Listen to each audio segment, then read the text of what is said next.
Segala puji, hormat, dan syukur hanya bagi Tuhan, selama-lamanya dan sampai selama-lamanya. Sebab besar kasih setiamu ya Tuhan di dalam kehidupan kami, anak-anak-Mu yang telah Engkau tebus dan Engkau selamatkan. Dan hari ini kami datang bersama-sama mau merayakan kebaikan Tuhan itu dalam kehidupan kami. Mari Allah Roh Kudus urapi kami seluruh hamba-hamba-Mu, urapi seluruh jemaat-Mu, dan biarlah kami bersuka cita bersama-sama menikmati hadirat Tuhan. Kami serahkan ya Tuhan ibadah ini dari awal sampai akhirnya di dalam tangan kuat kuasa-Mu. Jemaat yang dikasihi oleh Tuhan, kita mulai ibadah ini dengan pengakuan bahwa pertolongan kita datang dari Tuhan pencipta langit dan bumi serta segala isinya. Turunlah atas kita sekalian kasih karunia dan damai sejahtera dari Allah Bapa, Putra, dan Roh Kudus di dalam ibadah ini. Di dalam nama Tuhan Yesus Kristus. Amin. Yuk.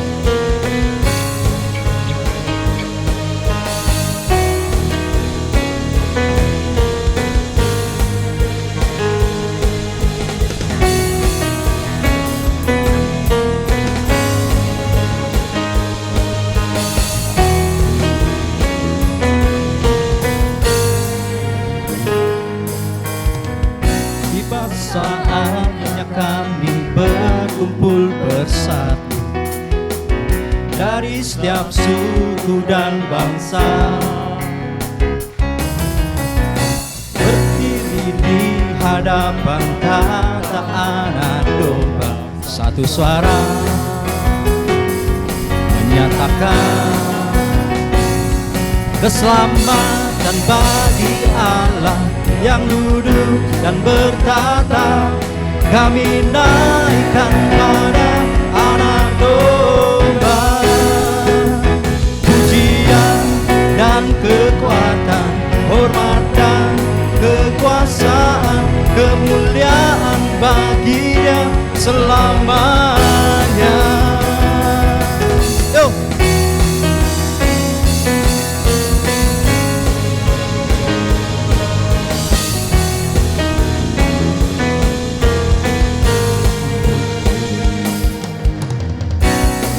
Saatnya kami berkumpul bersatu dari setiap suku dan bangsa,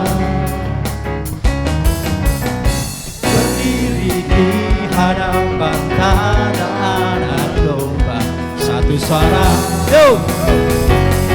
menyatakan keselamatan bagi Allah yang duduk dan bertata. Kami naikkan pada anak domba, pujian dan kekuatan, hormat dan kekuasaan, kemuliaan bagi-Nya selamanya.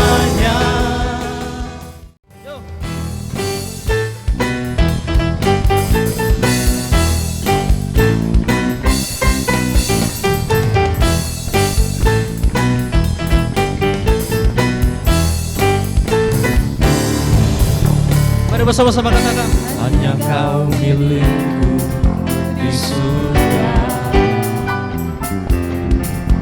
tiada yang ku ingin di bumi, hanya Kau. tak kuandalkan, tak kuandalkan kekuatanku, namun yang pasti tetap selamanya Allah sumber kuatku, Allah sumber kuatku, Allah sumber kuatku dan baik.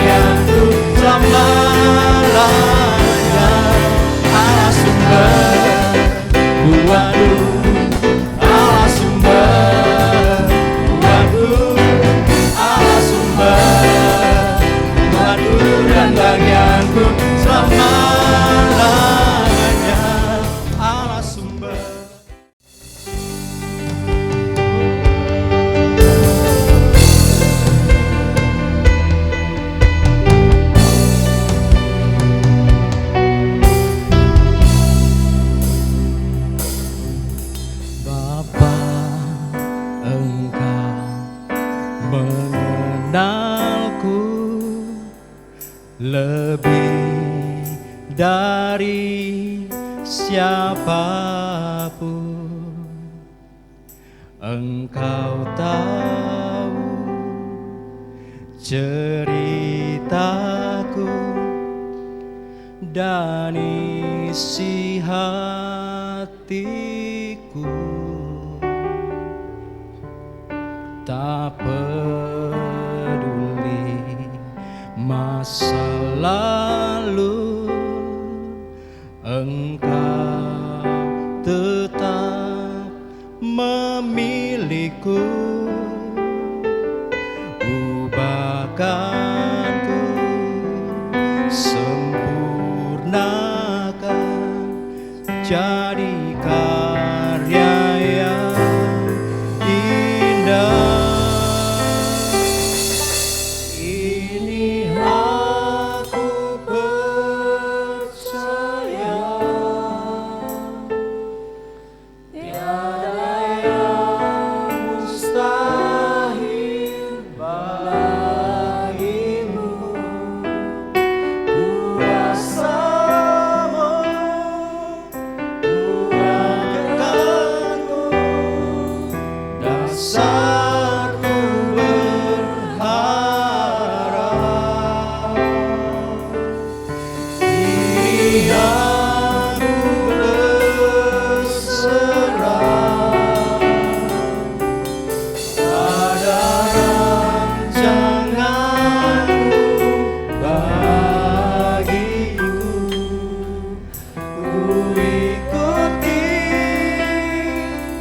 panggilan-Mu, ku kan setia sampai akhir hidupku.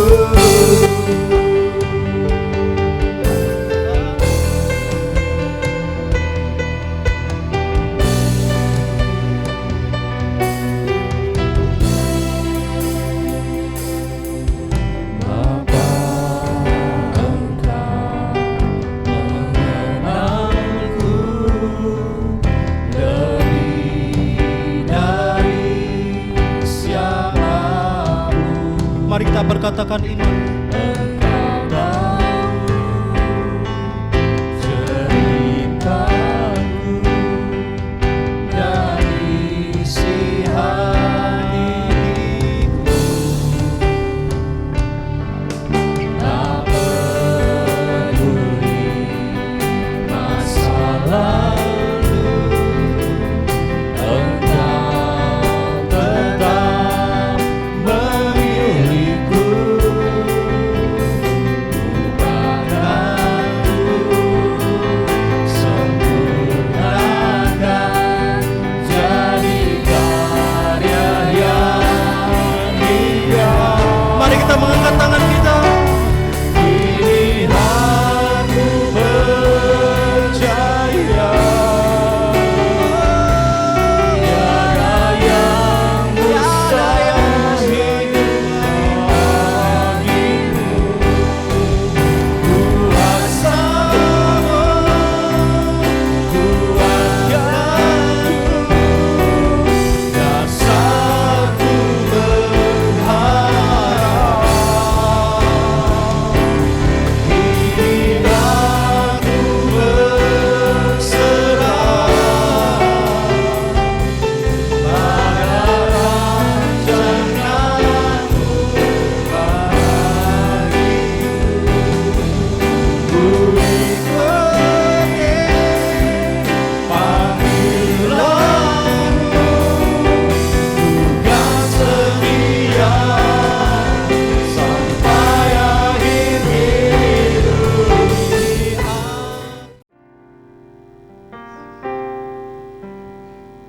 Segala pujian syukur bagimu. Kau hadir dalam hidupku. Kini ku datang sujud di hadapan-Mu, memujimu,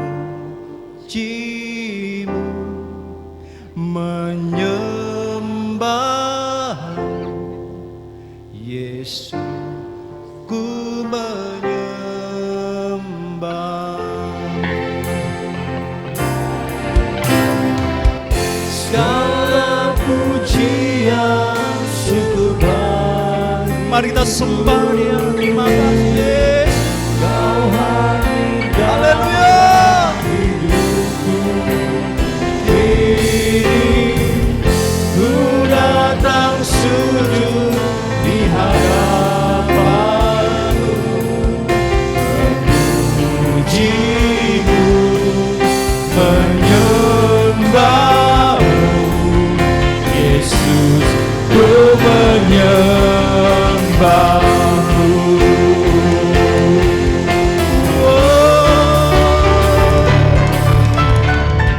Segala pujian syukur bagimu.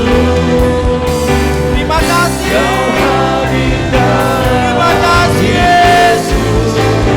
Kini ku datang sujud di hadapan-Mu, memuji-Mu, menyembah-Mu, Yesus, ku menyembah-Mu,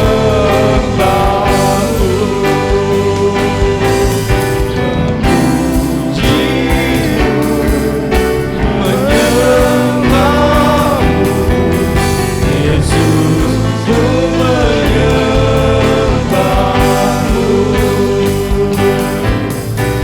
memuji-Mu, menyembah-Mu, Yesus, ku menyembah-Mu.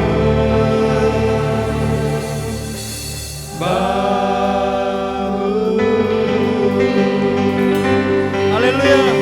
Terpujilah nama-Mu Tuhan, kekal selama-lamanya. Haleluya. Terima kasih Tuhan Yesus, Allah Roh Kudus, Allah yang menyertai umat-Mu, sehingga kami boleh menikmati persekutuan yang indah pada pagi hari ini. Dan kami mau lebih dalam untuk menikmati kebersamaan dengan Tuhan melalui kebenaran firman Tuhan yang akan kami baca dan renungkan. Dan kami percaya Allah Roh Kudus menjamah hati kami lebih dalam lagi, untuk kami boleh berpaut sepenuhnya kepada Tuhan, berpaut sepenuhnya kepada firman. Kami tidak mampu hidup tanpa firman-Mu. Kami perlu firman-Mu untuk menuntun langkah kami, untuk menguatkan kami. Kami percaya ada kuasa di dalam firman-Mu. Sekali lagi kami mohon kuasa dan urapan yang baru mengalir, dan Tuhan memakai hamba-Mu yang terbatas untuk menjadi alat keberkatan bagi jemaat Tuhan. Terima kasih Bapa, terpujilah nama Tuhan Yesus. Kami serahkan pemberitaan firman dari awal sampai akhir dalam proteksi dan berkat dari Tuhan. Dalam nama Yesus kami berdoa. Haleluya. Amin. Shalom. Sekali lagi shalom. Puji Tuhan.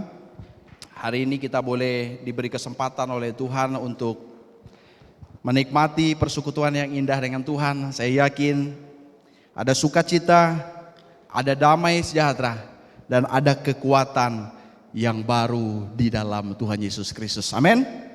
Hari ini saya rindu mengajak kita merenungkan kebenaran firman Tuhan dengan satu tema yang saya tulis di sini, ya, yaitu memaknai kehidupan jemaat mula-mula. Tentunya kita 2 minggu lalu sudah memperingati hari pencurahan Roh Kudus. Bagaimana Roh Kudus dicurahkan, Roh Kudus hadir dalam kehidupan orang percaya, dan umat Tuhan boleh dituntun, diarahkan. Pada waktu itu jemaat mula-mula pun mengalami pertumbuhan yang luar biasa. Bagaimana mereka dipakai oleh Tuhan. Di sanalah lahirnya gereja mula-mula. Oleh sebab itu saya rindu mengajak kita untuk melihat kembali dan kita boleh memaknai kehidupan jemaat mula-mula.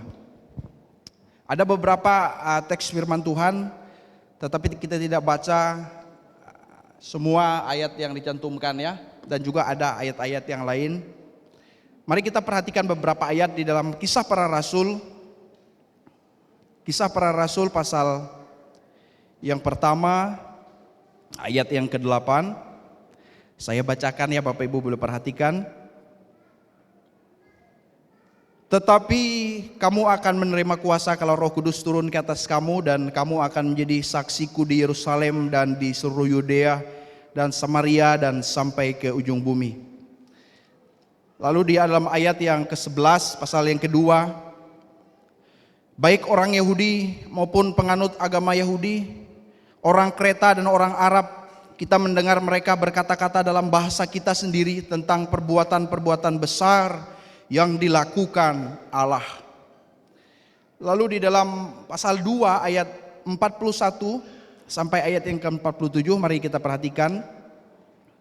Orang-orang yang menerima perkataannya itu memberi diri dibaptis, dan pada hari itu jumlah mereka bertambah kira-kira 3.000 jiwa.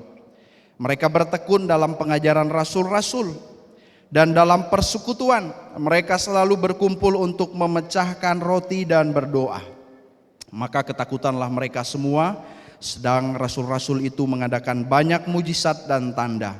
Dan semua orang yang telah menjadi percaya tetap bersatu, dan segala kepunyaan mereka adalah kepunyaan bersama. Dan selalu ada dari mereka yang menjual harta miliknya lalu membagi-bagikannya kepada semua orang sesuai dengan keperluan masing-masing. Ayat 46. Dengan bertekun dan dengan sehati mereka berkumpul tiap-tiap hari dalam bait Allah. Mereka memecahkan roti di rumah bersama-sama dengan di rumah masing-masing secara bergilir, dan makan bersama-sama dengan gembira dan dengan tulus hati. Ayat yang terakhir, sambil memuji Allah, dan mereka disukai semua orang, dan tiap-tiap hari Tuhan menambahkan jumlah mereka dengan orang yang diselamatkan. Amin. Bapak Ibu yang dikasihi oleh Tuhan, dari pembacaan ini tentunya ada teks-teks yang lain di dalam Kisah Para Rasul pasal 4 juga ayat 32 sampai 37. Di sana ditegaskan tentang kehidupan murid-murid Kristus, termasuk di dalamnya ada rasul-rasul yang dipakai Tuhan luar biasa. Dan hari ini kita mau melihat kembali dan memaknainya. Yang pertama saya simpulkan di sini yaitu hidup sebagai saksi Kristus, ya. Kita memaknai kehidupan jemaat mula-mula yaitu hidup sebagai saksi Kristus. Di dalam Kisah Para Rasul pasal 1 ayat 8 tadi menegaskan bahwa semua orang percaya yang menerima Roh Kudus mereka menjadi saksi Kristus. Lalu di dalam pasal 2 ayat 12, orang percaya yang mengalami kuasa Roh Kudus, mereka berkata-kata tentang kebesaran Tuhan, perbuatan besar yang dikerjakan oleh Tuhan. Ketika Roh Kudus hadir memenuhi umatnya, ya, mereka menceritakan perbuatan-perbuatan besar Allah. Kebesaran Allah lah yang mereka tinggikan. Lalu di dalam Kisah Para Rasul pasal 2 ayat 14 sampai 40, dalam khotbah Petrus, kalau kita mau melihat secara keseluruhan, dan khotbah Petrus itu berbicara hal yang luar biasa, yaitu tentang Kristus, bagaimana Yesus yang mereka salibkan itu, Yesus yang mati itu, Yesus itulah yang bangkit. Itulah yang dikumandangkan oleh Petrus dalam khotbahnya. Lalu kita memperhatikan juga di dalam Kisah Para Rasul 2 ayat 41, 47. Di sana banyak jiwa yang percaya dan diselamatkan. Artinya semakin bertambah jumlah jiwa itu. Kisah Para Rasul 4 ayat 33, rasul-rasul pun memberikan kesaksian tentang kebangkitan Yesus Kristus. Mungkin sebelumnya mereka sangat takut, mungkin sebelumnya mereka sangat ragu, mereka tidak memiliki keberanian untuk bersaksi tentang Yesus Kristus. Tetapi ketika Roh Kudus hadir, dan setelah itu dalam perjalanan orang percaya, mereka diberikan kekuatan dan keberanian untuk bersaksi bagi Kristus. Dari kehidupan orang percaya ini kita belajar, kita memaknai bahwa sesungguhnya semua orang percaya dipanggil untuk menjadi saksi Kristus, untuk menceritakan tentang Kristus. Satu kali seorang yang bernama Charles Weigle, ya, dia ini salah seorang penulis lagu rohani, dan dalam satu kali waktu Charles Weigle ini dia jalan pergi ke sebuah taman, ya. Taman itu dikenal dengan Garden of Rose di Pasadena, California.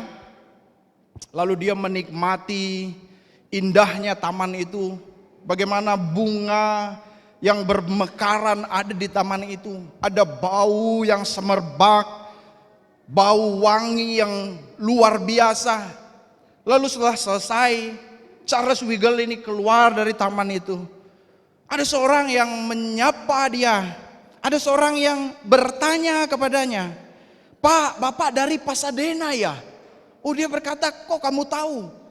Lalu Bapak ini berkata, "Ya, bau pakaian Bapak itu bau mawar. Ada sesuatu bau yang wangi semerbak, sehingga orang bisa melihat dan mengetahui." Bapak Ibu yang dikasihi oleh Tuhan, kita sudah menerima Yesus Kristus sebagai Tuhan dan Juru Selamat dalam hidup kita. Firman Tuhan berkata, Roh Kudus menjadi meterai dalam diri kita. Roh Kudus hadir karena tubuh kita bukan milik kita sendiri lagi, kata Paulus, tetapi Roh Kudus yang diam di dalam kamu, sehingga hidup kita ini, ya, seluruh hidup kita ini bukan milik kita sendiri lagi, tetapi milik Roh Kudus. Roh Kudus itu yang dicurahkan itu. Roh Kudus itulah yang berdiam di dalam kita. Dan sesungguhnya Roh Kudus itulah yang harus memimpin dan mengendalikan hidup kita. Sehingga melalui hadirnya Roh Kudus itu, kehidupan kita boleh menyaksikan Kristus. Dengan lain kata, Kristus ada dalam hidup kita. Roh Kudus tinggal dalam hidup kita. Dan biarlah kehadiran kita menyatakan Kristus di tengah-tengah dunia ini. 2 Korintus 2 ayat 14 sampai 15, di mana di sana menegaskan bahwa kita harus menyebarkan keharuman pengenalan akan Kristus di mana-mana. Kita menjadi bau yang harum dari Kristus, artinya hidup menjadi berkat bagi banyak orang. Bisa lewat perkataan kita, bisa lewat tindakan kita. Kalau Bapak Ibu pernah mendengar seorang yang bernama Josh Miller, dia hidup pada tahun 1805 sampai 1898. Dia ini dulu seorang yang jahat. Dia bukan seorang yang baik. Di masa mudanya dia adalah orang jahat. Dia seorang pencuri. Dia seorang pembohong. Dia suka berjudi. Bahkan waktu ibunya meninggal itu dia lagi berjudi, dia lagi mabuk-mabukan pada waktu usianya 15 tahun. Tetapi bagaimana dia mengalami perjumpaan pribadi dengan Tuhan, dia diubahkan oleh Tuhan. Akhirnya dia memberi hidupnya, "Aku mau hidup untuk menjadi hamba Tuhan." Dia menjadi seorang pendeta, dia menjadi seorang penginjil. Banyak jiwa yang dikenalkannya tentang Yesus Kristus dan mereka boleh diselamatkan. Satu hal yang luar biasa, dia pernah mendoakan temannya yang belum percaya kepada Yesus. Berapa lama dia mendoakannya, Bapak Ibu? Dia punya hati, aku mau menjadi saksi Kristus. Aku mau menceritakan Kristus kepada temanku itu. Dia belum percaya kepada Yesus. Aku mengasihi dia seperti Tuhan mengasihi dia. Dia mendoakannya 1 tahun, 2 tahun, 3 tahun, 4 tahun. Belum, orang itu belum percaya Yesus.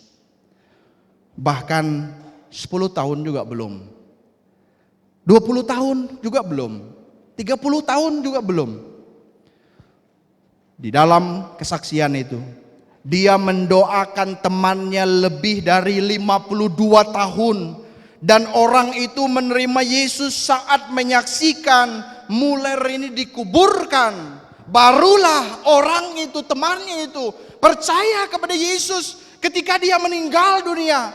Artinya apa yang didoakannya sekalipun itu membutuhkan waktu yang panjang, tetapi taburan Injil tidak akan pernah sia-sia. Tuhan tahu setiap orang yang meresponi Injil itu. Dan ketika mereka membuka hatinya, di sanalah penuaian jiwa terjadi. Oleh karena itu Bapak Ibu yang dikasihi oleh Tuhan, biarlah kita memaknai kehidupan jemaat mula-mula untuk membangkitkan semangat kita, untuk kita boleh hidup menjadi saksi Kristus melalui perkataan kita, melalui perbuatan kita, melalui seluruh aspek hidup kita. Yang kedua, bagaimana kita memaknai kehidupan jemaat mula-mula, kehidupan para rasul pada waktu itu, yaitu mereka hidup membangun relasi dengan Tuhan. Membangun relasi dengan Tuhan, membangun keintiman lebih dalam dengan Tuhan. Di mana kita perhatikan, itu ada di dalam Kisah 2 ayat 42, Kisah 2 ayat 47. Kehidupan jemaat mula-mula, mereka bertekun dalam pengajaran rasul-rasul dalam firman Tuhan. Mereka hidup dalam persekutuan. Mereka hidup dalam doa. Mereka hidup memuji Allah. Mereka membangun relasi dengan Tuhan yang aktif Bapak Ibu. Bahkan dikatakan bertekun. Bertekun itu artinya mereka terus menerus. Pikiran mereka pusatkan. Mereka menghabiskan banyak waktu untuk mereka boleh membangun relasi dengan Tuhan melalui firman Tuhan, melalui pengajaran rasul-rasul pada waktu itu ya, melalui persekutuan yang ada. Rasa lapar timbul di dalam hati mereka, ada kehausan untuk mereka berjumpa dengan Tuhan, untuk menikmati kebersamaan korporat pada waktu itu.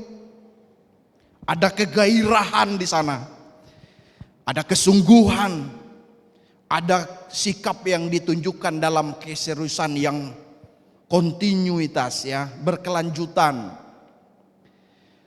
Mereka bertekun juga dalam persekutuan.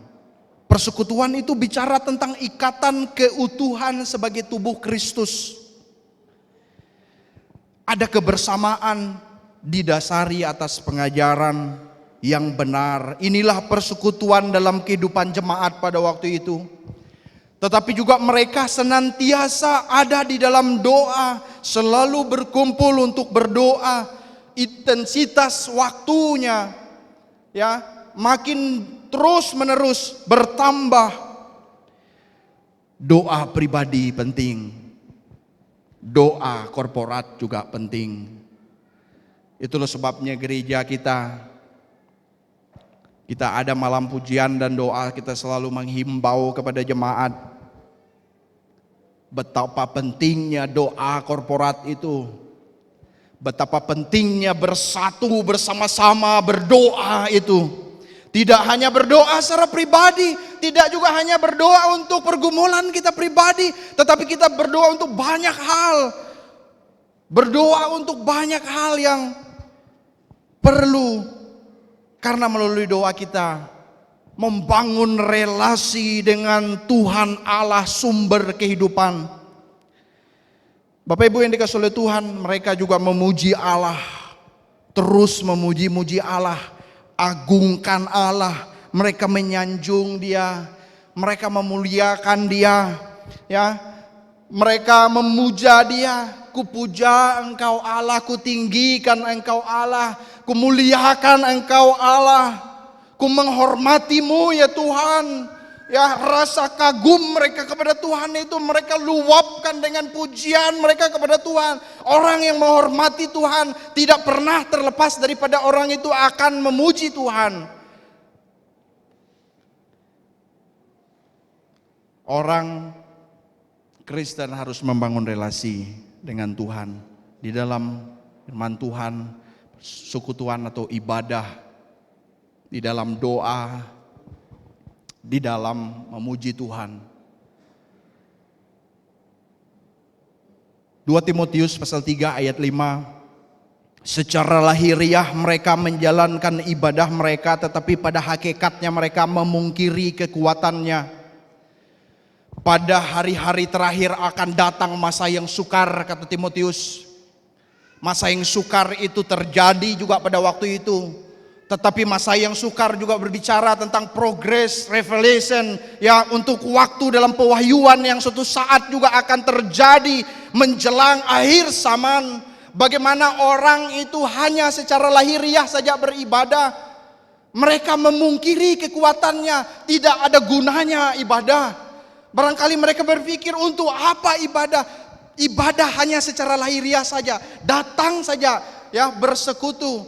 Tetapi mereka tidak mengakui ada berkat, ada kuasanya di dalam ibadah itu. Itulah sebabnya Paulus berkata ibadah itu berguna, karena ibadah itu mengandung janji, Bapak Ibu. Bukan hanya untuk hidup saat ini, tetapi juga untuk hidup yang akan datang. Waktu kita ibadah itu, kita ibadah dalam kesungguhan. Kita ibadah itu, kita ibadah dalam penghormatan kepada Tuhan. Bukan ibadah main-main. Bukan ibadah secara lahiriah. Bukan ibadah formalitas. Nggak enak lah Pak, kalau saya nggak ibadah. Malu nanti dicari. Saya ibadah itu kalau kawan saya nggak ada Pak. Saya malas Pak.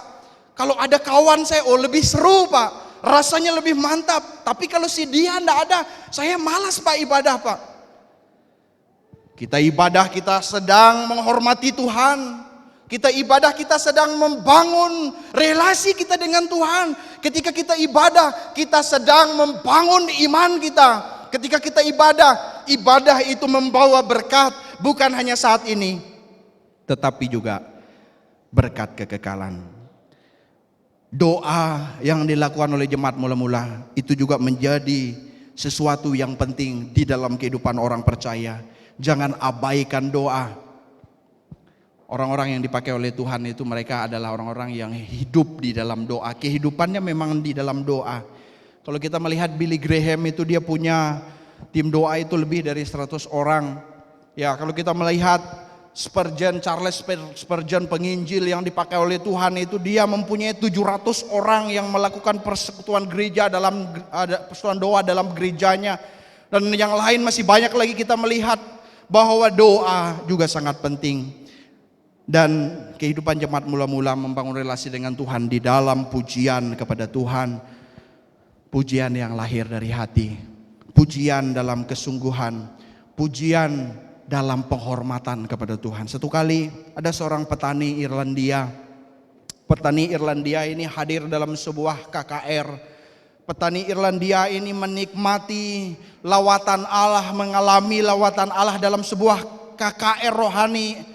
Ya, Ulster tahun 1859, dan hidupnya diubahkan oleh Tuhan. Dalam sebuah pernyataan, hanya seorang petani Irlandia ini apa yang diungkapkan, yang dideklarasikannya. Dia berkata, Allah telah menyelamatkan saya. Terpujilah namanya. Dan pujian kepadanya tidak akan berakhir. Karena saya akan terus memuji sampai kekal. Selama-lamanya saya akan terus memuji Dia. Karena memang pujian itu adalah hidup orang percaya. Bukan hanya sekedar bagian, tetapi haruslah menjadi kehidupan orang percaya dalam membangun relasi dengan Tuhan. Yang ketiga, yang terakhir, Bapak Ibu yang dikasihi oleh Tuhan, bagaimana kita memaknai kehidupan jemaat mula-mula. yaitu hidup dalam kesatuan dan kemurahan hati. Banyak ayat tadi yang mencatat ya. Di dalam pembacaan kita, baik di dalam pasal 2 dan juga pasal yang keempat, bagaimana mereka saling mengasihi, saling peduli, saling berbela rasa. Jemaat mula-mula memiliki kemurahan hati satu sama lain. Kasihnya itu nyata seperti keimanan mereka yang nyata, Bapak Ibu. Relasi mereka bangun kepada Tuhan. Tetapi kasih mereka juga nyata di dalam tindakan mereka. Ideal sebenarnya di awal-awal gereja terbentuk itu tidak ada pertengkaran. Tidak ada perselisihan. Ada kasih yang melimpah di antara mereka nyata dalam perbuatan. Kalau kita melihat jumlah jemaat itu makin bertambah. Mereka berbeda dari berbagai usia. Berbeda latar belakang. Pekerjaan, kedudukan pun pasti berbeda. Pendidikan pun pasti berbeda. Tetapi nyata kesatuan, sehati, kasih yang ditunjukkan. Bersatu itu sangat penting. Slogan yang biasa kita dengar, sudah familiar, bersatu kita teguh, wah ya kan. Bercerai kita runtuh, apalagi itu tambahannya. Bersatu kuat, tercerai berai mudah menjadi kalah. Dunia futsal kemarin sangat menikmati, ada seorang pemain dunia ya, pemain futsal terbaik dunia yang main di Gor Pangsuma ini kemarin. Ada turnamen futsal Indonesia yang diadakan. Pasti yang suka futsal tahu namanya. Ya, saya hanya mengikutinya. Ya, namanya Ricardinho. Oi, mantap ya. Saya lihat ada seorang di dalam live streaming itu, ada seorang yang menjadi penggemarnya. Dia buat fotonya begitu lalu diangkat-angkat, ya kan? Tentunya pemain futsal di dalam permainan itu mereka perlu membangun kesatuan ya, membangun tim yang solid. Tidak boleh main sendiri-sendiri. Ya. Awalnya tim ini kemarin sempat ketinggalan angka, tetapi akhirnya sama, 3 sama. Turut senang juga secara pribadi di hati, karena memang saya juga suka ya dengan futsal, bola dan olahraga yang lainnya. Bapak Ibu yang dikasihi oleh Tuhan, dalam kehidupan orang percaya, kesatuan juga sangat penting. Seia sekata, sekalipun mungkin banyak pendapat berbeda, tetapi ketika pendapat kita mungkin belum waktunya ya untuk direalisasikan, kita merelakan untuk keputusan orang lain atau keputusan bersama yang boleh terrealisasi.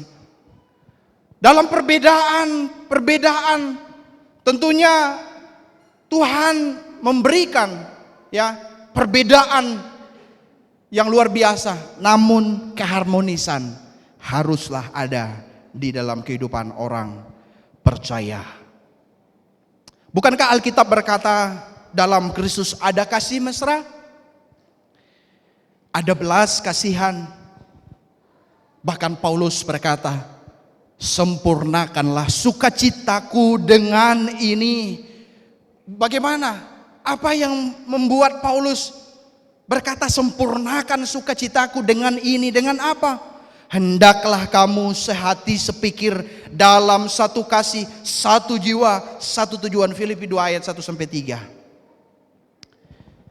Bapak Ibu yang dikasihi oleh Tuhan, jemaat mula-mula yang saling tolong menolong, mereka saling berbagi.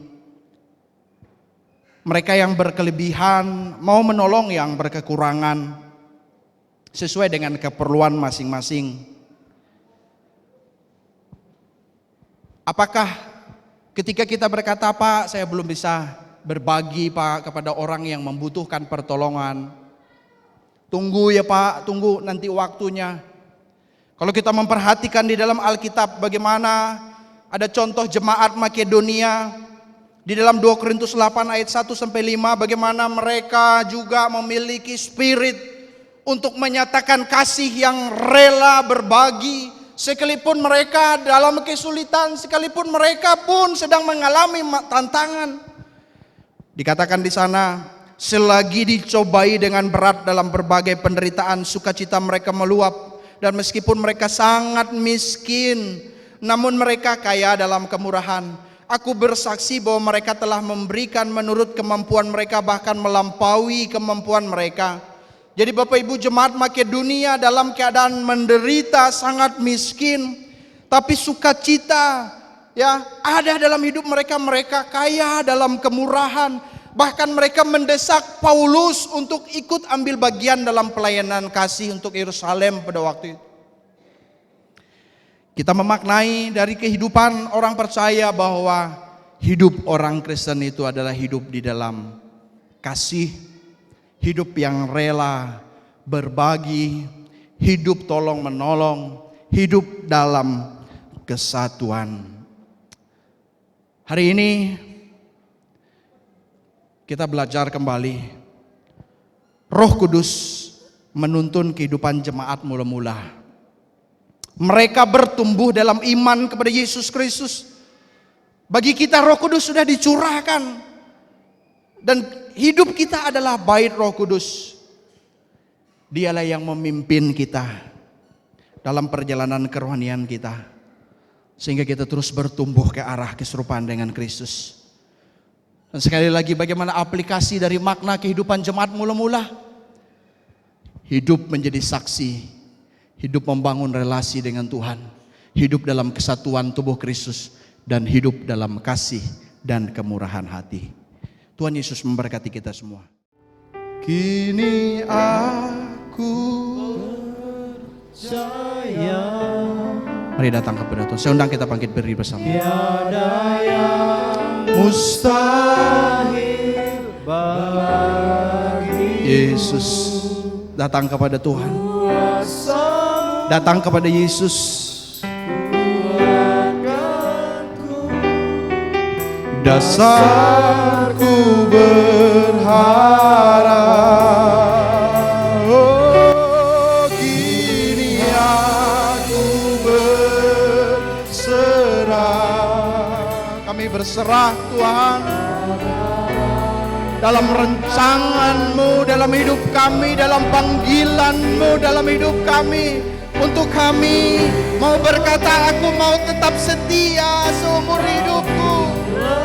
Oh, ku kan setia sampai akhir hidupku. Oh, katakan, kini aku percaya tiada yang mustahil bagimu. Kuasa-Mu kuatkanku, dasarku berharap. Angkat tanganmu, mari sembah Dia. Kini aku berserah pada rancangan-Mu bagiku.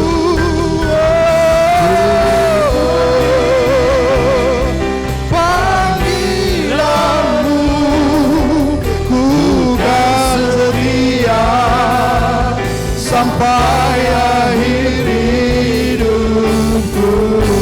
Ku ikuti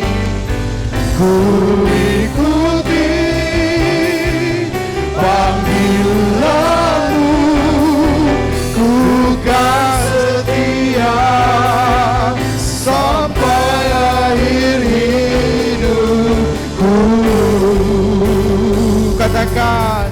ku ikuti panggilanmu, ku kan setia sampai akhir hidupku. Haleluya. Inilah kerinduan hati kami.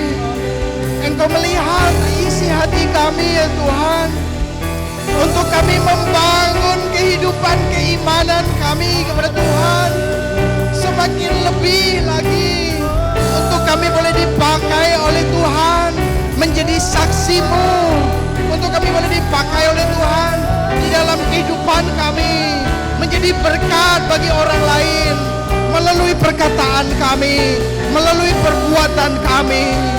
Haleluya. Biarlah kami terus membangun relasi dengan Tuhan, membangun keintiman dengan Tuhan, membangun persekutuan dengan Tuhan, untuk bertekun di dalam firman-Mu, untuk bertekun di dalam ibadah-ibadah kami.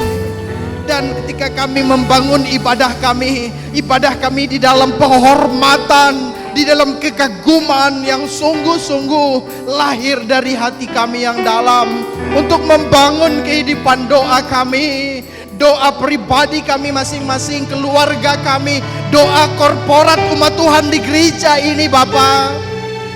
Tuhan, Engkau melihat kerinduan kami untuk senantiasa mau memuji, memuliakan nama Tuhan seumur hidup kami, dan hidup kami memuliakan nama Tuhan. Biarlah kami boleh memaknai kehidupan jemaat mula-mula untuk hidup dalam kesatuan tubuh Kristus, hidup di dalam kasih dan belas kasihan dan kemurahan hati. Terima kasih Bapa. Berkatilah firman-Mu, materaikan di dalam hidup kami, dan kami boleh menjadi pelaku-pelaku firman. Di dalam berkat nama Yesus Kristus kami berdoa dan mengucap syukur. Yang percaya bersama katakan amin. Silakan duduk. Tuhan Yesus memberkati kita semua.